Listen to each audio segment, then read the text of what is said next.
Bonsoir tout le monde, bienvenue pour la première journée de la 4e semaine de la meilleure ligue du monde, bien sûr, les LCS NA. Ce soir, petit pré-show rapide vu que l'Europe s'est étalée dans la longueur, Je suis accompagné de Gardoum et du bro Ita, caster d'Overwatch, qui aujourd'hui a accepté de trancher court sur ses principes pour nous rejoindre. Comment allez-vous, messieurs ? Ça me manquait un peu le caster, donc j'ai décidé de revenir et de faire un petit tour. Écoute, ça va très bien, Ili, merci. Ça va. Moi, toujours chaud, je viens de faire les EU avec une superbe game dont j'avais prévu la victoire Fnatic, qui ont gagné, donc complètement chaud. Ok, écoutez messieurs, on est parti du coup. Petit récap de ce qui s'est passé la semaine précédente. Encore une semaine qui était assez riche en émotions, ça upset, les équipes qui montent en puissance.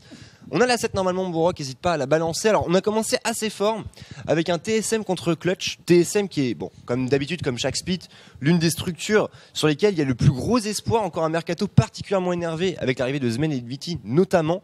Face à Clutch Gaming, équipe de milieu de tableau qui monte en puissance petit à petit et upset. Clutch prend l'avantage. Moi je suis à la fois surpris et pas tant que ça parce que TSM, on en parlait tout à l'heure avec Noah, c'est une équipe qui était bonne en BO3 parce qu'à chaque fois ils ont besoin d'une game pour se chauffer. Du coup en BO3 ça marche, ils gagnaient 2-1 plutôt que 2-0 d'ailleurs, mais en BO1 ça n'a jamais été leur style. Et alors maintenant que Song est là, peut-être qu'au fur et à mesure des semaines ça va aller de mieux en mieux parce qu'à chaque fois leur début de split était mauvais. Maintenant toujours est-il que s'ils n'arrivent pas à secure contre des Clutch Gaming, des choses comme ça, ils iront sans doute en playoff, mais de là à les gagner c'est pas sûr du tout. Ouais non, c'est pas mal que Clutch Gaming réussit un peu à challenger le tableau, parce que mine de rien ils sont quoi, c'est milieu de tableau Clutch Gaming et sur une game qui a été longue où il a fallu vraiment rester très longtemps concentré. Et à noter la botlane qui a réussi justement de Clutch Gaming a réussi un petit peu à step up et a réussi à mettre en difficulté Sven notamment, donc c'est vraiment bien vu de leur côté. C'est vrai que ce côté Sven et Miti, on attendait beaucoup de choses. Alors le début de split a été assez moyen, là ça monte en puissance petit à petit, mais on y reviendra sur le deuxième match de TSM. Et c'est vrai que pour l'instant tout n'est pas encore complètement réglé, en tout cas gros G au Clutch qu'on attend avec impatience ce soir. Deuxième match de la soirée de la première journée de la Week 4, c'était Team Liquid contre Cloud9. Cloud9 aujourd'hui qui est le titan en fait des LCS/NA face à Team Liquid qui est l'une des équipes qui a également eu le mercato le plus important. Et pourtant, une fois de plus, l'argent ne fait pas tout. Ça fait pas tout. Après, Cloud9 ça a toujours été une structure en NA qui a globalement toujours bien joué, ils ont jamais déçu finalement.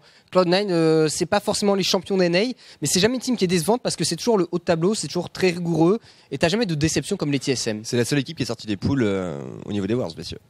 Ouais, effectivement, cette game là était on pourrait dire à sens unique. Pour le coup c'était vraiment c'était pas intéressant, c'était un stomp, voilà. Clairement c'était entre guillemets un stomp, donc à voir ce que va faire Team Liquid en tout cas aujourd'hui, ce soir, ce qu'ils vont nous montrer, c'est quand même assez haut dans le classement, ils sont quand même 3e. On les attend super haut, ça c'est clair. Ils ont quand même pas mal de joueurs et tout, donc vraiment de quoi faire, donc je suis assez curieux de voir ce que ça va donner justement. On va voir effectivement, c'est vrai que c'est relativement décevant pour le Double Lift et compagnie, mais à voir Team Liquid qui reste en haut de classement. La grosse surprise de cette première journée, c'était le match Optic CLG. Avec un Nostradamus qui était déchaîné ce soir-là. C'était peut-être l'un des matchs les plus difficiles pour Optic à aborder, puisqu'on était quand même sur un record de 1-5 à l'arrivée de cette 4e semaine. Pour le coup, une game qui était très propre, bien négociée, très ambitieuse, face à des CLG qui n'ont pas démenti un niveau de jeu qui était bon. Est-ce qu'on peut enfin croire à la remontée d'Optic ? Je pense que c'est vraiment une belle victoire pour le coup. On a vraiment vu un PoE qui était en forme, très en forme. Honnêtement, je l'ai jamais vu comme ça. Enfin, il a littéralement, je n'avais pas un V9, mais c'est un peu le terme. Et on le sait, chez Optic, le point un petit peu négatif, c'est assez Zig. Zig est sa top lane, on sait, il a du mal, il n'est pas allé sur son Gnar, il est un petit peu. Je dirais pas puant. Les mots sont durs. Non, voilà, il est un petit peu timide, on va dire. Il a quelques phases un petit peu étranges, notamment des TP totalement mal utilisés. Je me rappelle, c'est TP au Vrace. Il TP au Corbin. Alors que le fight est terminé, qu'ils avaient perdu et il se fait complètement body, il claque un summoner, enfin il claque des ressources et du coup après ça ralentit forcément la game. Mais honnêtement, Optic, ça laisse bon présager et peut-être aujourd'hui le 3-5. Et c'est vrai que sur ce match-là, Zig a quand même une place très importante. Il a fait après il est revenu, il a fait des très bons engages et tout derrière. Donc, il y a eu un focus énorme sur la top lane. En 8 minutes, c'est 5 flashs de craqué au niveau de la top lane. C'est du 3-dive, en veux-tu en voilà, avec toujours une bonne compensation cross-map.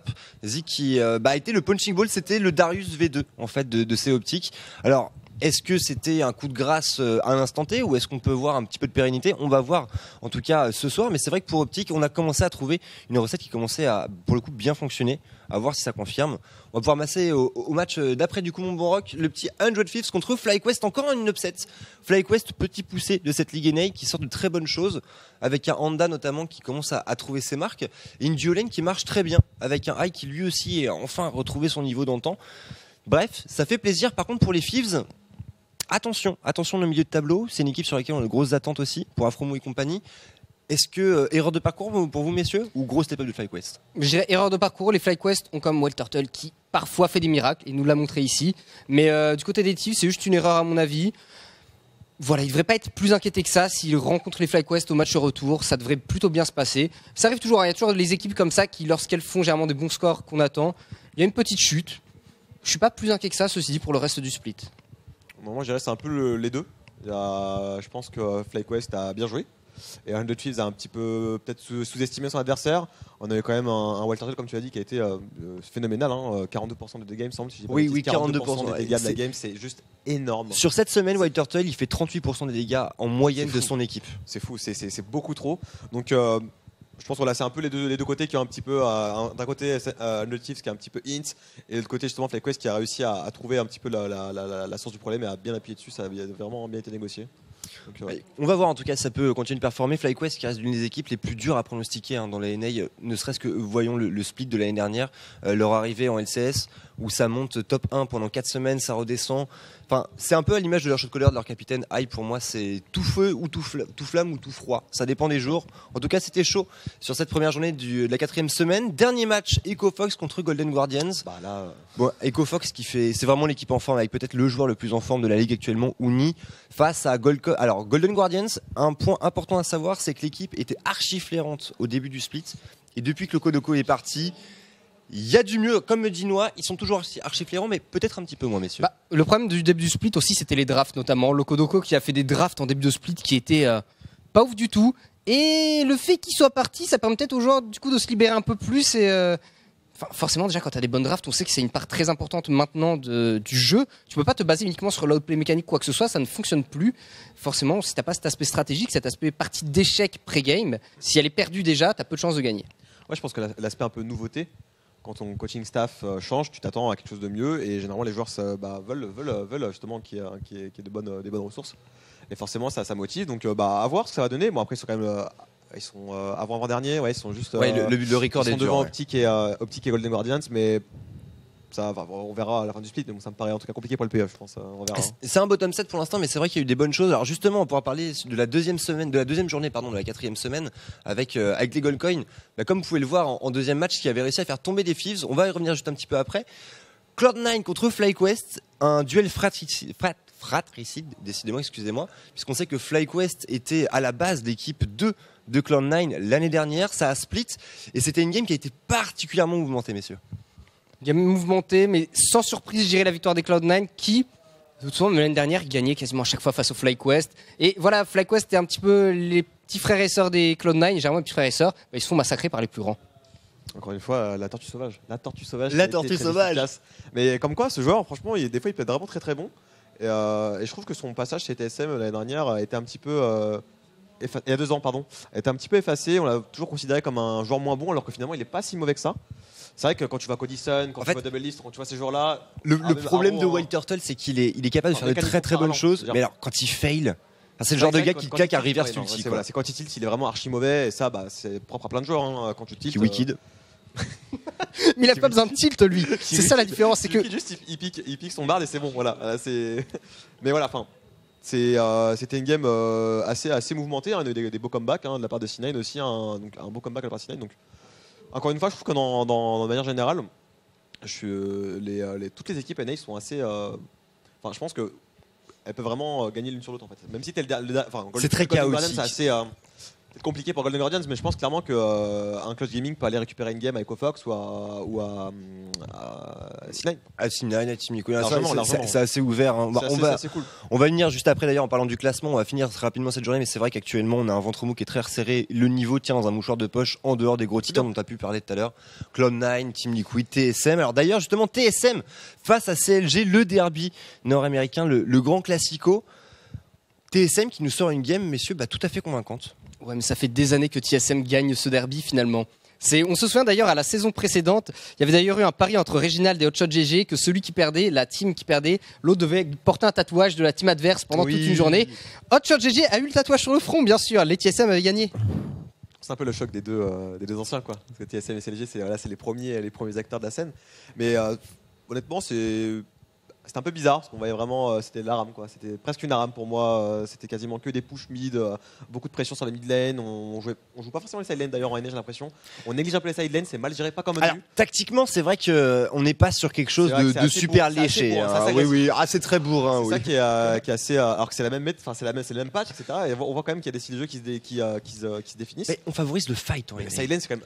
Le beau c'est jeu. important, mais après voilà, c'est un style de jeu comme un autre, il joue très agressif, ça se voit dans leur draft. Hein. Quand je vois du DI stop, et alors qu'en EU c'est full horn, full tank, je dis Alors d'ailleurs, en parlant de carry top, un joueur qui s'est particulièrement mis en avant cette rencontre, c'est Honzer. Hein. Honzer qui revient de plus en plus déjà sur les Worlds de l'année dernière. Honzer qui avait été excellent, qui était le meilleur joueur TSM et d'assez loin.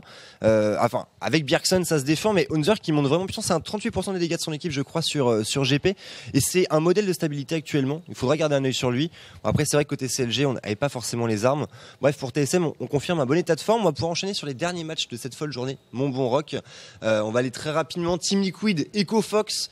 C'était peut-être l'affiche qui faisait le plus saliver sur cette semaine, puisque les deux structures qui sont vraiment au coude à coude aujourd'hui en termes d'état de forme. et qui finalement. Des solo lane chez EcoFox, Uni et Phoenix, Uni, messieurs. trop fort. Uni, après un passage chez SKT, il revient Il est vraiment, bouillant. comme on dit, en forme instinctive. Voilà, je poserais Ultra instant. voilà. Mais clairement, Oni qui a beaucoup appris de ses compères de chez SKT, qui détruit tout le monde en fait. Pour moi, Uni, c'est un joueur qui a toujours été ultra bon parce que tu fais pas de plays comme il faisait sans être bon de base et qui avait juste besoin d'apprendre une chose, c'était la patience et le contrôle de soi. Et c'est ce que lui a apporté en fait Koma, je pense, et le coaching staff de Ace Katie. C'est cet aspect contrôle parce que même au final des Worlds, on se souvient, même si sa team a perdu, même s'il y a eu des fails de bang, des choses comme ça, lui, il a fait une bonne finale des Worlds. Et c'est vrai que alors Dardoche s'exprimait sur Uni et sur sa position chez EcoFox en expliquant que l'une des choses qui lui a vraiment apporté dans cette équipe, c'est justement l'arrivée de Uni, qui arrive en tant que mentor un petit peu en fait de cette équipe, fort de son aura de on revient de SKT, voilà, on est joué aux côtés de Faker, on est bouillant, et qu'il avait fortement contribué au fait de calmer Dardoche, qui, on le sait, pourtant est l'un des junglers et l'une des personnalités les plus fortes d'Amérique du Nord, un joueur qui est connu pour s'exprimer assez bruyamment et pas toujours avec beaucoup de tact au niveau des réseaux sociaux. On sent que Dardoche a mûri et on sent que Uni, il a un rôle de capitaine dans cette équipe qui marche très très bien une fois de plus avec Phoenix. Donc c'est une équipe sur laquelle il faudra compter. Ouais. Et d'ailleurs, on va pouvoir regarder un petit peu leur positionnement au niveau de ce classement à l'aube de cette 5e semaine. EcoFox qui montre de très belles choses, premier à égalité avec Cloud9, les deux équipes, voilà, comme on le disait, les plus en forme. Cloud9, modèle de stabilité, EcoFox, modèle de performance mécanique au vu de leur solo lane, mais pas que. Côté Team Liquid, peut-être un bilan légèrement décevant au vu de leur mercato. Qu'est-ce que vous en pensez, messieurs ? Team Liquid, moi je les attendais globalement premiers. Je t'avoue que quand j'ai vu leur team au Liquid, je les attendais premiers au niveau du rank. Le truc, c'est que voilà, EcoFox ont chez eux, c'est pas Cannes, mais Uni a un peu le même profil très playmaker qui marche bien. Et on voit qu'en Corée, ça marche plutôt bien. Impact, lui, a toujours eu ce côté, comme Marine à l'époque, très solide, toujours bon, mais il va pas survolé être en aussi fait. tricky voilà, que d'autres joueurs. C'est vrai que côté Uni, je trouve que le parallèle avec Cannes est très juste. Alors même si probablement Cannes est plus fort parce qu'il joue en Corée, bien sûr. Et sachant qu'on a le premier fanboy des Dragon Zone qui me regarde derrière, prêt à me lacérer en cas de bêtises. Mais Uni survole aujourd'hui. Je pense que c'est le mot qui revient. Il surnage même. Ouais, c'est ça. Il y a un écart de niveau massif entre ce joueur-là et le reste des joueurs en fait de la compétition. Simplement les rest laners. Je pense que pour lui c'est clairement de l'eau. Donc c'est vraiment un réel atout pour EcoFox, je pense. C'est même ce qui va peut-être les amener dans le top 2. Je pense qu'ils feront quasiment top 2 au Spring. C'est envisageable, même une victoire dans ce split. Un MSI envisageable aussi. Donc, EcoFox se retrouverait bien vraiment très très loin dans la compétition, même au Summer. Enfin, on verra après les patchs, effectivement. Parce que je pense que là, la méta avantage bien Uni, parce que Uni, il a joué vraiment des pics donc tank. Il a été forcé de les jouer la saison dernière au sein des SKT. Donc, entre guillemets conditionné à les jouer. Donc c'est une bonne chose pour lui. Attention au changement de méta, même si je doute pas du tout de sa qualité à s'adapter. C'est vrai que le prochain test pour EcoFox, c'est l'international, c'est le MSI, c'est qu'est-ce que ça vaudra contre des équipes européennes et surtout qu'est-ce que ça vaudra contre des équipes coréennes. On attend avec impatience le choc Uni contre SKT, puisque ce sera pas EcoFox contre SKT, ce sera Uni contre SKT très probablement. Il va gagner Uni, bien sûr. Moi j'ai toujours cru en ce joueur, c'est-à-dire que depuis Immortals, avec le duo Uni Rainbow qui avait bien marché déjà en Europe, c'est un joueur que tu sens, tu vois, c'est le genre de personnalité que t'aimes bien, parce qu'un joueur petit comme Dardosh, c'est les joueurs qui sont tellement bons que quand ils ratent, ils aiment pas ça, tu vois, ils se mettent au fond. Et si les deux ensemble arrivent à faire une espèce de fusion, enfin, tu vois, c'est Gogeta-like, tu les arrêtes pas. Très, très clairement. Alors derrière, milieu de tableau, on en a parlé, c'est très resserré. On a 3 égalités, 100 Thieves, TSM et Clutch. Pour moi, côté Thieves et Clutch Gaming, ils sont à la place à laquelle on les attendait. Par contre, pour TSM, faut reconnaître que en ayant volé habilement la meilleure duo lane d'Europe, arriver en milieu de tableau en Amérique du Nord, c'est un bilan quand même assez difficile. Ouais, c'est assez étonnant. Moi, je les voyais vraiment dans le top 3. Je les voyais à la place de C9 limite. TSM, je les voyais vraiment beaucoup plus fort. L'apport de Svenimity finalement n'est pas encore bien intégré, je suppose. Alors, Mitty est chaud. Mitty l'a prouvé, et c'est notamment lui qui l'a la semaine précédente, il y a 2 semaines, avec son Horn Support, cette charge 3 knock-up sur 3 joueurs, avait fait vraiment la différence. Par contre, sur Sven, alors on en a parlé très rapidement, mais c'est vrai qu'on a eu des games de 50 minutes avec lui sur des hyper carries. Il n'arrive pas forcément à porter son équipe, il fait des grosses erreurs de positionnement. Enfin, Mitty c'est ok, mais Sven, on ne sent pas encore vraiment à ça. Je parlais vraiment plus sur le cas, la communication avec les autres joueurs, etc. C'est plus sur ce plan-là, pas forcément son plan de la gestion de la lane, etc. Ça, j'ai pas de souci à me faire pour ces deux-là.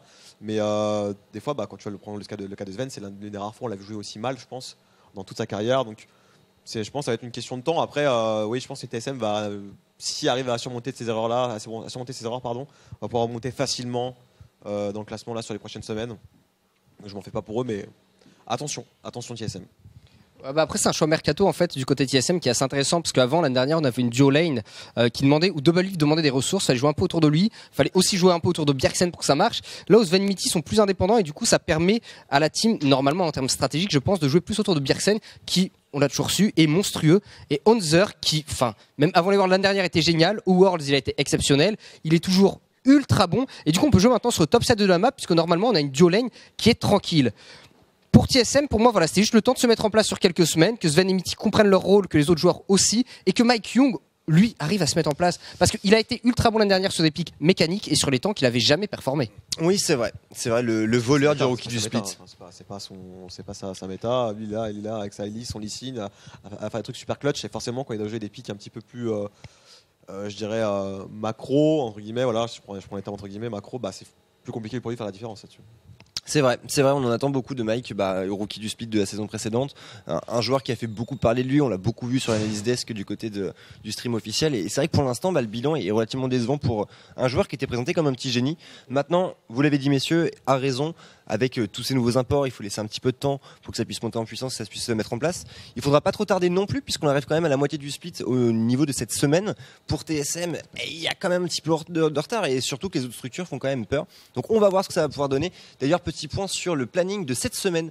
Rock, s'il te plaît, pour voir quels seront les adversaires de nos amis TSM, et surtout le planning de cette folle journée. On va commencer avec un très très beau match ce soir, messieurs. Team Liquid contre CLG. Un pronostic peut-être ? Team Liquid, sans hésitation. Pareil, je pense que après avoir vu la performance de CLG face à Optic la semaine dernière et avoir vu autant galérer, je pense que Team Liquid avec ce qu'ils ont actuellement, ça va être une victoire pour eux. Je pense assez facile, peut-être pas si facilement que ça, mais ça va être pour eux. Je pense qu'effectivement, ça va être une game disputée, mais tel fera la différence parce que voilà, meilleure gestion des lanes, meilleure macro, meilleure gestion des objectifs. Donc ça va jouer là-dessus, je pense. Ouais, effectivement, je rejoins assez là-dessus. C'est important pour Team Liquid de mettre une belle victoire sur CLG pour arriver à se conforter dans ce haut de classement qui va être chahuté. Deuxième match, 100 Thieves contre EcoFox. C'est voilà, Uni contre le reste du monde. Ouais. Des Thieves qui sortent un 0-2 cette semaine. Ça va être un match. C'est possible qu'on soit sens unique. Après, attention, 100 Thieves a dû répondre tout de même. On peut s'attendre à une petite upset. On verra en tout cas. Troisième match, et pas des moindres, probablement la rencontre de la soirée. Cloud9 contre TSM. Qu'est-ce qu'on peut en attendre, messieurs ? Je verrai moi une victoire Cloud9 ce soir. Et les TSM qui vont commencer à se reprendre vraiment bien et gagner face à des teams haut de tableau, très haut de tableau comme ça, à partir de la semaine prochaine globalement. Parce que les TSM, on sait que c'est toujours très compliqué pour eux de se mettre en place en début de split, qu'on est maintenant sur du BO1 et que ça n'a jamais été leur grand fort. Cloud9, eux qui sont super chauds. Du coup, j'adore les TSM, mais ce soir, je les vois perdre. Je suis assez d'accord avec toi, Gardoum, là-dessus. Le fait que TSM soit pas très à l'aise sur les BO1, justement, c'est des teams qui sont très performantes en BO3, BO5, mais en BO1 pas trop. Par contre, je pense que là, TSM le sait, s'ils perdent cette semaine, ça peut vraiment les entraîner dans une mauvaise mood, mauvaise situation, je dirais. Et ça pourrait même les empêcher peut-être de sortir pour les playoffs, quoi. Donc absolument, il faut qu'ils gagnent aujourd'hui, ce soir, pour qu'ils se disent bon, ok, voilà, on a confirmé, on a gagné contre les premiers, on peut continuer et remonter. Ça peut être vraiment un symbole fort, ouais. Un déclenchement qui peut vraiment les faire monter assez rapidement. Donc moi, je serais plutôt pour TSM, en faire TSM pour le coup. Même si c'est vrai que C9 a de fortes chances de gagner, Ouais, vu leur réussite actuelle, mais je serais pas choqué de voir TSM gagner. Ouais, effectivement, c'est un challenge à la hauteur de Sven, Mitty et compagnie. Voilà. Donc, on va voir ça en tout cas. Avant-dernier match, Clutch contre FlyQuest, le match des petits poussés. Peut-être le match de la confirmation de l'état de forme de FlyQuest, comme on l'a dit, même si c'est un record de 1-1 sur la semaine précédente, il y a quand même eu de très très bonnes choses. Donc, j'avoue que là-dessus, je les attends au tournant. Et dernier match, pas le moindre, honnêtement. Optique. Alors, normalement, Ellie, je pense que c'est une free win pour Optic, logiquement. Free win. Alors, Golden Guardians, tu l'as dit, ils ont commencé très très mal. Le Kodoko n'est plus là, il y a une amélioration, mais je pense que c'est encore trop tôt pour dire qu'ils seront bons. Et Optic, on le sait, ils ont un roster assez correct, même si Zigola des fois peut laisser penser qu'il n'a pas sa place ici, mais en tout cas le reste est très bien, la botlane est très bien. Akajan fait très bien son boulot de la jungle, PoE, c'est PoE. Donc je pense que si on a un PoE qui est en forme, Golden Guardians va se faire écraser littéralement, et je pèse mes mots, messieurs. Je pronostique le 1-0 stomp. Ils sauront leur marchepied sans aucune vergogne. Voilà. Gardoum, où va ton cœur?